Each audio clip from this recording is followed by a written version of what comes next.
ನಾವೆಲ್ಲ ಮೊಬೈಲ್ಗೆ ಎಷ್ಟು ಅಡಿಕ್ಟ್ ಆಗಿಬಿಟ್ಟಿದೀವಿ ಅಂದ್ರೆ ಮೊಬೈಲ್ ನೋಡ್ತಾ ನೋಡ್ತಾ ಏನಾದ್ರೂ ಗೊತ್ತಾಗಲ್ಲ. ಸ್ವಲ್ಪ ಗ್ಯಾಪ್ ಸಿಕ್ಕರೂ ಸಾಕು ಸ್ಮಾರ್ಟ್ ಫೋನ್ನಲ್ಲಿ ಮಗ್ನರಾಗ್ಬಿಡ್ತೇವೆ.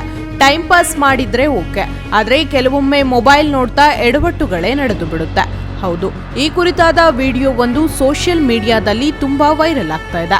ಬೇತುಲ್ ರೈಲ್ವೆ ನಿಲ್ದಾಣದಲ್ಲಿ ನಡೆದ ಘಟನೆ ಇದು ಎನ್ನಲಾಗುತ್ತಿದೆ. ವೃದ್ಧರೊಬ್ಬರು ರೈಲ್ವೆ ನಿಲ್ದಾಣದಲ್ಲಿ ಮೊಬೈಲ್ ನೋಡುತ್ತಾ ರೈಲಿಗಾಗಿ ಕಾಯುತ್ತಾ ಕುಳಿತಿದ್ದರು. ಮೊಬೈಲ್ನಲ್ಲೇ ಮಗ್ನರಾದ ಈ ವಯಸ್ಸಾದ ವ್ಯಕ್ತಿಗೆ ರೈಲು ಹೊರಟಿದ್ದು ಗೊತ್ತೇ ಆಗಿಲ್ಲ. ಕೆಲ ಸಮಯದ ನಂತರ ರೈಲು ಹೊರಟಿರುವುದು ಗಮನಕ್ಕೆ ಬಂದಿದೆ. ತಕ್ಷಣ ಏನು ಮಾಡಬೇಕೆಂದು ಗೊತ್ತಾಗದೆ ವೇಗವಾಗಿ ಚಲಿಸುತ್ತಿದ್ದ ಟ್ರೈನ್ ಹತ್ತಲು ಮುಂದಾಗಿದ್ದಾರೆ. ಆದರೆ ರೈಲು ವೇಗವಾಗಿದ್ದರಿಂದ ಹತ್ತಲು ಹೋಗಿ ವೃದ್ಧರು ಕೆಳಗಡೆ ಬಿದ್ದಿದ್ದಾರೆ.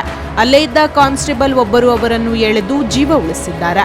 ಸೂರ್ಯರೆಡ್ಡಿ ಎನ್ನುವವರು ಸಾಮಾಜಿಕ ಜಾಲತಾಣದಲ್ಲಿ ಈ ವಿಡಿಯೋ ಹಂಚಿಕೊಂಡಿದ್ದು, ನೆಟ್ಟಿಗರು ಕಾಮೆಂಟ್ ಮಾಡಿ ಕಾನ್ಸ್ಟೇಬಲ್ ಕೆಲಸಕ್ಕೆ ಮೆಚ್ಚುಗೆ ವ್ಯಕ್ತಪಡಿಸಿದ್ದಾರೆ.